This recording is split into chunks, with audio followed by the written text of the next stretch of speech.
guys, here with Micheal Nakamura at his shop, K2. If you need sporting gear, if you need any softball stuff, baseball stuff, he's the man to see.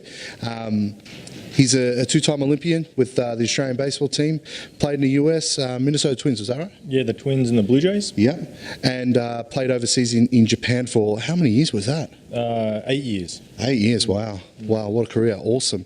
Thank you so much for taking the time to talk to us, thank you. No worries, thanks for having me. Yeah, no worries. Okay, so why baseball? You know, there's a lot of options as a kid growing up. Swimming is probably a big one when you're early on. And it was funny because I had two neighbours move in across the street from us, and I was out the front yard having a throw with my father, and they said, "Oh, you should join a club," and I followed that up, and one thing led to another. Yeah, awesome. And so how old were you then? I was around 9 or 10. Yeah. And I guess if you're looking at someone who's actually played professionally and gone that way, you know, you'd almost say in this sport it might have been late in life, but you know, I was able to catch up pretty quickly. Awesome, awesome. And so where's this sport taking you? I mean, I know you've played in Japan, but you know, what sort of things have you've done in your sport? Okay, baseball has been an amazing journey for me. I've travelled interstate, overseas, attended university, and then after university I went on to, you know, I was playing for Olympic teams and then professionally. Being a professional athlete was never a goal of mine early on, and I felt, being in Australia, I felt like it was an unattainable dream. And then when I was 16, 17, I realised, you know what, it's Australia and baseball had grown, and the scouting and everything, you know, improved, and the opportunities and the doors opened. In terms of where it's taken me, wow, I can say the ride itself is an amazing journey with highs and lows. And a lot more lows than highs, you think, or both? You know, personally, I would say I've had more highs than lows. Yeah, awesome. And, you know, the hardest thing is, how does one react to your lows? You know, and in every sport or in life, you're going to have lows, and it's how you respond. Do you let the low take over your life, or do you learn from your low, analyze it, reflect on it, and then come up with a plan to say, how am I going to move on and improve from it and learn from it? Yeah, that's awesome advice there for sure. So I'm interested to know, because this is a really important question for me personally. Sorry for everyone out there, it doesn't matter, this is for me. What's it like putting on a uniform, Australian uniform, walking out there into the Olympics? Because you went to Atlanta and Sydney, is that right? Yes, that's correct, yes. Yeah. I'll tell you what, it's almost like an out-of-body experience. I was 19 when I attended my first Olympics, second year in college, and I was attending, in the States. And I remember finishing the college season, joining the Australian Olympic team, and all of a sudden I was playing alongside guys that I'd looked up for many years, or I'd played against in college. And stepping out into Atlanta, and the security, the world-class athletes, in the meals area, just around the village, it was just surreal. Yeah, that's awesome. I'll get exactly what you mean. I mean, being an athlete myself and played not at the Olympics, but I played at a reasonable level, and you just sit around guys that are just, they were models at one stage, you know? Is that what it was like? Yeah, it was exactly. It's different. You're walking down, the village street and Mary Pierce, and you're watching her on the Australian Open only 6 months ago. Things like that. So, that was just an example, and it's an amazing, amazing experience, and it's something that you wish that every person could experience. Yeah, definitely. So tell me, where are you now?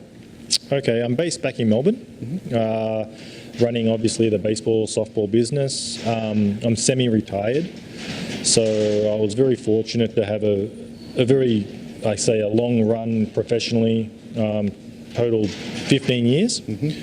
And I guess I'm one of the lucky guys where I got to leave baseball on my own terms and not necessarily having my uniform taken away from me.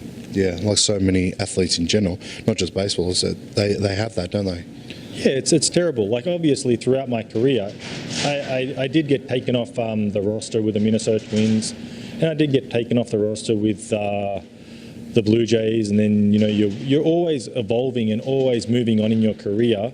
But I know that when the time came and when I retired, there were still professional options for me to keep playing, which I declined, and, you know, I feel like I made the right decision because I have a young family. Yeah, fair enough too. So I'm interested to know, what is the one biggest lesson you've learned being an elite athlete? I don't know how many people will say this. How do you handle failure? And how do you handle success? When you ride the lows too long, it's not good, and when you ride the highs too high, it's not good. Failure, it's something that everyone's going to experience, and everyone has a different coping mechanism, and I believe that the quicker you can learn your mechanism and the way that you can deal with it, the faster you move on. Success, same.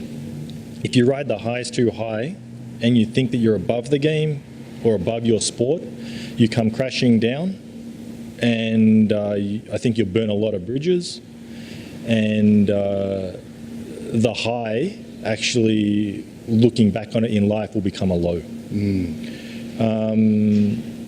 You know, and I think that a balanced life on and off the field are vital. I look at it like a lot of up and coming baseball players. I'll talk purely on baseball. And they'll seek advice, and I'll give advice, and I'm saying to them, they're 16, 17 years of age, and I'm saying, you've got to study, put in good grades, do your research. What do you need to go to a Division I university in the States? I'm talking in that respect because in America you can get a scholarship to play college baseball. Well, I look at it like the top 5% of that age group, they really have a legitimate chance to get a scholarship to go to university, and whether it be a junior college, NAIA or NCAA Division I or II. And I look at it like, if you prepare academically off the field, right, and a professional offer were to come along, you've opened up much better avenues. So a college scholarship at the end of 4 years is worth $100,000 or more. Yeah, wow. Correct? And you look at a professional contract, and guys are signing $40,000, $50,000. Now, suddenly, without even an offer, your stock has gone up. Your grades are there, your athletic ability is there. Now, they have to purchase your college contract plus give you a signing bonus. It's a no-brainer. But when you don't lead that balanced life off the field, and you take classes that don't relate to anything overseas, now when you're offered a contract, the scout knows that, and you know you're offered below what you're probably worth. And that's a real key thing I think that we're getting through all our athletes that we're interviewing and speaking to, is balance is the key to everything, isn't it? Wouldn't you agree? Yeah, absolutely. Even family life, having respect to your family, respect to your peers. You know, and in every sport there's a game within the game. And the quicker one learns that, the quicker the longer you survive. Definitely. Okay, so based on your career and the life you've lived, an amazing story, I would imagine. What sort of sacrifices have you had to overcome, or challenges you faced? Okay, from a young age, I sacrificed pretty much everything for baseball. School and baseball. I didn't play any other sports. I didn't do anything besides those two things. I studied and I played baseball. And then growing up, it was pretty much the same thing. A lot of family time too. I guess I lost touch with a lot of friends back home.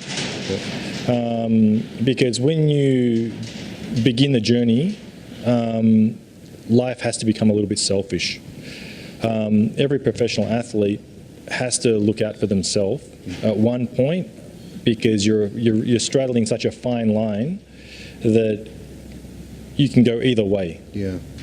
So I think, you know, I'm catching up with a lot of things now, because sort of where I am in life, I'm home with my family a lot, and I can look at other avenues, and I'm a bit more flexible. Yeah, and flexibility would be a major key thing you would need, wouldn't it, to be an athlete?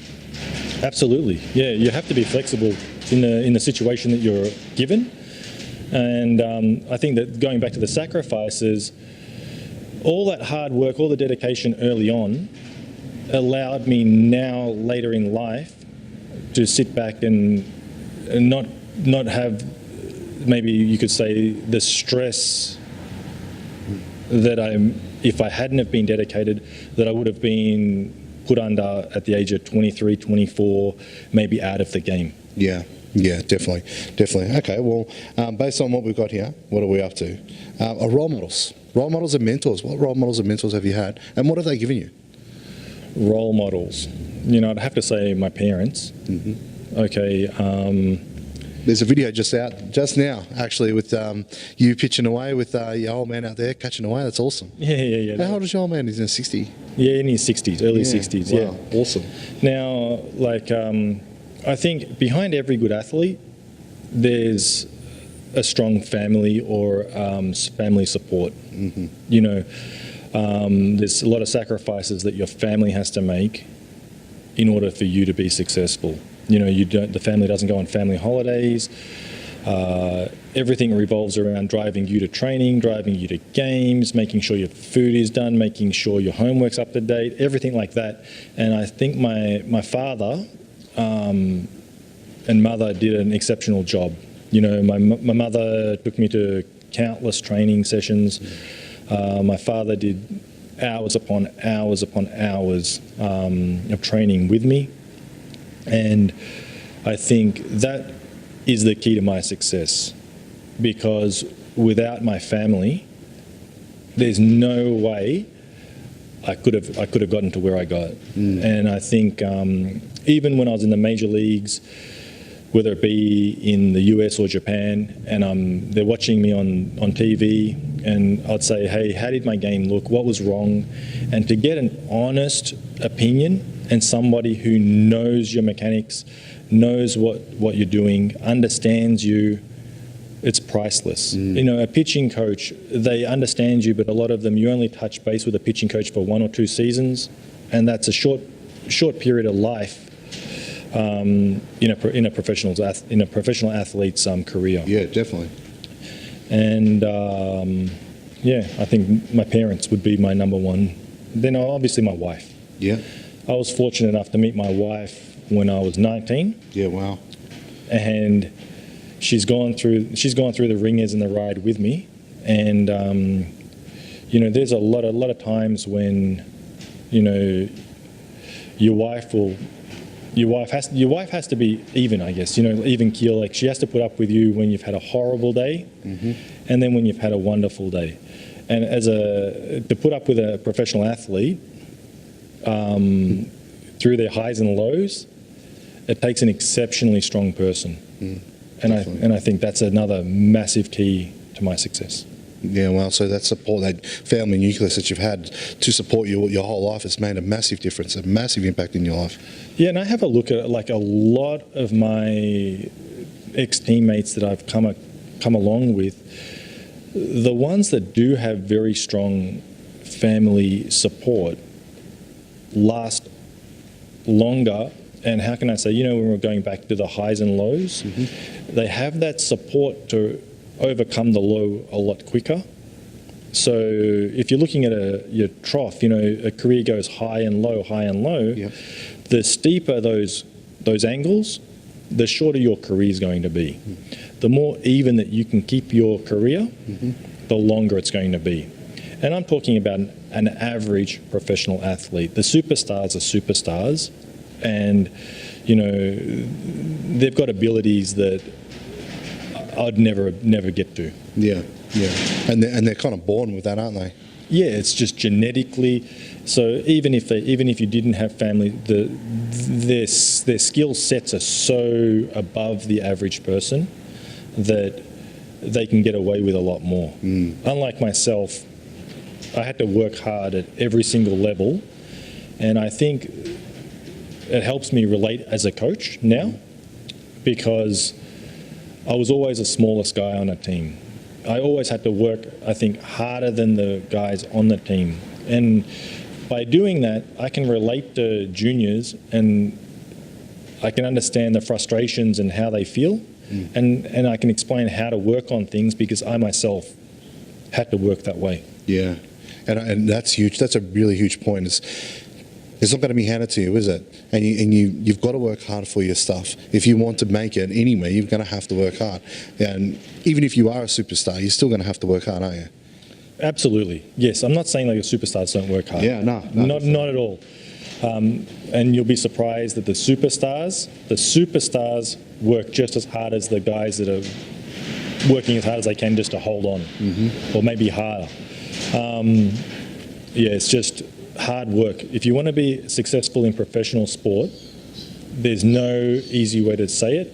It's hard work, dedication. There's going to be a lot of tears along the way, whether people see them or not, but they will be there. And that's where that consistency comes from, isn't it? Yes, exactly. Yeah. The balanced life, I think. The balanced life, there's always that baseline that you go to. Like I said, if the steeper those angles are, Yep. the further it is to climb back up again. Yeah, definitely. So knowing what you know now, what do you wish you knew back then? Oh, everything? One thing, I wish I enjoyed my ride more. Being a professional athlete, it was all about the moment and concentrating on that, like I said, that baseline and the consistency. And sometimes I didn't just step away from the field and just enjoy the moment. Enjoy being an A-ball pitcher. Enjoy being a AA guy. Getting to the big leagues and enjoying being the big leagues, not stressing to stay at the big league level. And I think the same thing goes, and I think, I can tell you a story. I was in AA, and I was going through a bit of a rough trot. It was very early in the season, and as an athlete and a perfectionist, and you're always trying to get better, you start stressing a little bit because, hey, the season's not starting off how I want, and I've got to turn it around. Yeah. And when you step back and you look at it, it wasn't bad at all, but it was at the moment, right? And I remember, to get my bearings and to get my feet back on the ground and enjoy the situation, I took my wife, and we were going home, and we went home a different way, and there were lights on a junior baseball field. And I drove, and I said, hey, do you mind if we just go and watch a junior baseball game? And she's like, no, let's go. And we went, and we grabbed an ice cream and sat down in the bleachers out in, I think it was left field, I still remember.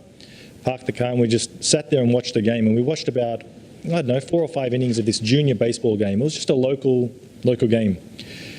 And we get back in the car, and my wife says to me, she goes, it's fun, isn't it? And I said, yep. It's fun. Those kids are out there having fun, and how do you play well, and how do you keep a consistent life if you're not having fun? Yeah, definitely. And it was funny because, whether it was coincidence or not, very next game I sort of turned everything around, and long story short, had a pretty good year. Yeah, awesome. And you made that shift there because you recognise that what you're doing is fun. Right. Because a season, like a baseball season and a baseball career is a marathon. You've probably been told this a million times. You yourself know it. But in the minor leagues, you play 140 games plus spring training. In the major leagues, it's 160 plus games and plus spring training. In Japan, it's the 140, 50 games plus spring training. You know, my seasons were just rolling on to the next. So, you know, you'd finish a professional season, come home for a couple months, but that couple months is training for the following season, and then you're heading back over. So never time off. Yeah, the time off. So when you don't have time off and to decompress, the fun goes away. Yep. And I think, you know, to enjoy the game is vital. Yeah, definitely. That's real sage advice, really. I believe that if you're not enjoying it, it's time to take a step back and just remember what it is that you enjoyed about it, why you're there. I'm interested to know now is, based on what you just said then, how do you feel about your accomplishments as an elite athlete now? You know, I don't really think about them very often. To be honest, I'd say I had a good ride. You know, but when I reflect, that was the one thing I said, I wish I enjoyed those seasons and those moments a lot more. I think a lot of the time at that moment, it was more relief. Oh, the season's over and it's a great one, and I'm going to be promoted. Or the season's over, I had a great one and my contract is going to be better. It was more like that than, oh wow, I had a great season, I enjoyed the game, and I think that's the difference. Once you become a professional athlete, it's work. The fun about it is there at times, but it's always work in the back of your mind. Yeah. You know, and there's one moment, I'd say, right before I got called up to the major leagues. We were living in an apartment. I was in AAA. It was actually the night before I got called up. And you know, you're looking at your bank account and it's almost costing you to play AAA, you know? And it was my second year in AAA. And I remember my daughter was my first child was born. She was around 6 months old. And I remember having a mat on the apartment floor. And, you know, you couldn't afford to stay in anywhere nice. You were just staying in an apartment that you could afford. That was basically how you chose an apartment. And I remember her rolling off that mat, and the carpet was like worn through and dirty, and it was pretty disgusting. And she rolled over and she actually put her cheek on the ground. And I, you know, as soon as I could, I grabbed her, stripped her up, put her back onto her clean play mat. Yeah. And it made me feel like so sad. It was like a moment of like, oh my goodness, you know, like I'm following my dreams, and are they ever going to come true? And the moment I put her back on the mat, I remember putting my face exactly on that dirty carpet. My cheek was on the dirty carpet, and I was looking back at her, and I was blocking her to stop rolling off. And I remember feeling that if her innocent cheeks had to touch that carpet, then I'll absolutely put my face on that carpet too. Yeah. And there are feelings like that they bring up a lot of emotions even now. And I remember, and I was lying there that night in bed, and I'm like, is it ever going to happen? And, you know, I was just saying prayers. I was like, if this is going to happen, God, let it happen. If not, then let my career end. You know, if that's how it is, I'm content with the effort that I've put in to this day. And the next morning the phone rings, and whether it was prayer or what, I don't know, some miracle happened, and I got a phone call, and I was called up for the very first time. Yep. And that one call up changed my life. Like from that point on, you know, I had a taste of what it was like to be in the major leagues. And then the following year, I bounced around a lot. With Toronto, I was up and down most of the year in the big leagues. And then I signed my first, that next year I signed my first contract. You could say contract. Yeah. Awesome. Yeah, and I'll never forget that moment on the sofa. I mean, on the floor. Yeah, and that's a very powerful story. Thank you so much for sharing that. Just one question on that is, how does that work for you? I mean, does that ever question? Did you ever question yourself as to, is it time for me to give up? Am I providing for my family? Does it affect any part of you being, I'm a man, I'm supposed to be providing for my family? Absolutely.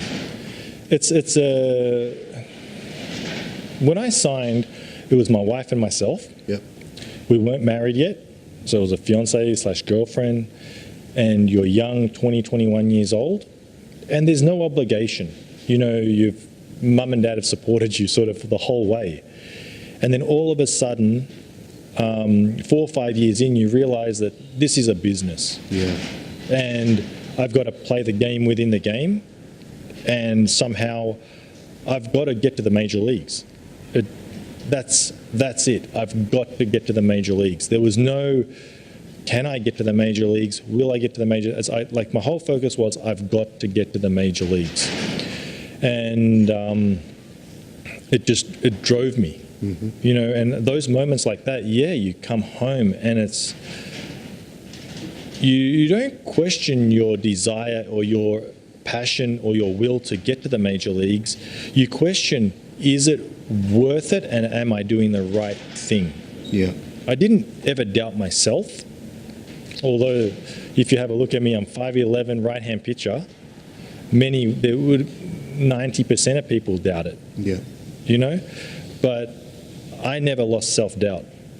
And I think that's what kind of got me through it, because it's easy. Like, once you walk away, there's no coming back. Yeah, yeah. Wow, that's really, really powerful. Thank you so much for that. And the big thing that I get out of that is, you can chase your dreams, but the one part that I think really annoys me in general is that the general public in general, they don't see the negative stuff. They don't see the hard yards that you have to do, that go through, even with your family, you know, child, all that stuff that you have to go through just to get there. And I really thank you for bringing that up. This is amazing. Thank you so much. Mm. And I'm interested to know now is what advice have you got for any other athlete, aspiring athlete, or professional athlete now? What sort of information have you got that you could help them with? Information. Advice. I would say take each day and each moment as it comes. Sit back and when you're at home and reflect on your games, and whether it's good or bad, don't dwell on it.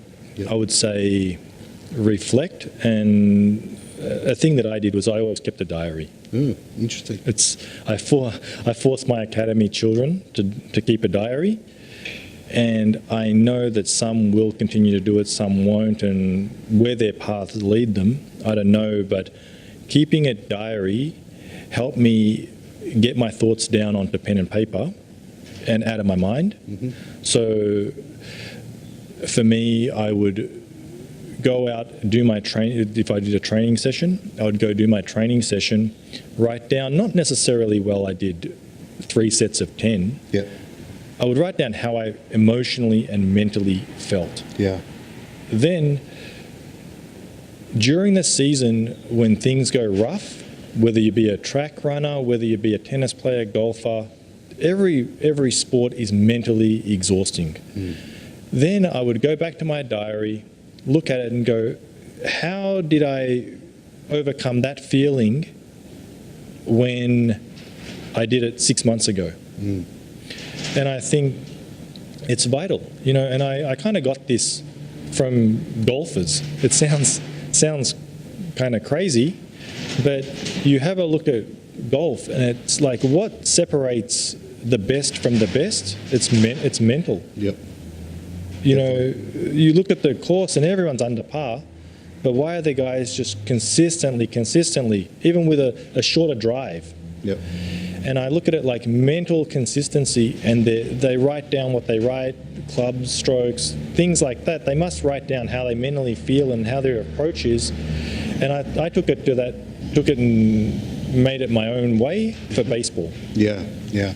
And did you ever find that that by writing your stuff down in your journal that the words started to look back at you? Yeah, absolutely. The biggest thing was I cleared my mind. Yeah. So I left it like my position was a closer, like through the prime of my career. So just imagine if I had to face the 3, 4, 5 hole hitters, and I'm in a 1-run game tonight. I walk the lead off, give up a home run, we lose the game. Then tomorrow, I've got to roll around, same exact situation, same exact batters. Yeah, I had a hard time sleeping that night, I guarantee it, but I would write down my feelings, write it all down, put it in my diary, and leave it. Yeah. And it helped. It was my mechanism, my coping mechanism. So then the next night, I'm in that exact same situation, but I attack it completely differently. And I made a quick adjustments. Yep. Yep. And I think that's the key. Yeah, and I guess that's a key in life too, isn't it? That making a shift quickly and understanding what's good and what's bad, what's right and what's wrong for you, not necessarily what's right and wrong for everybody else. Would you agree with that? Absolutely. Every person has their own technique and style. Yeah. And I look at it, like now that I'm retired playing, but I'm coaching, at a very junior level, I think children need the base fundamentals. But once the base fundamentals are established, I think going out and experiencing many different variations from many different coaches is very beneficial. It helps you become you. Yeah. Really cool. Thank you so much for the time that you've spent with us today. You've given us so much, especially from a personal point of view. So thank you very much, Michael, and good luck with the shop and your coaching career. Thank you. Yeah, no worries. Thank you.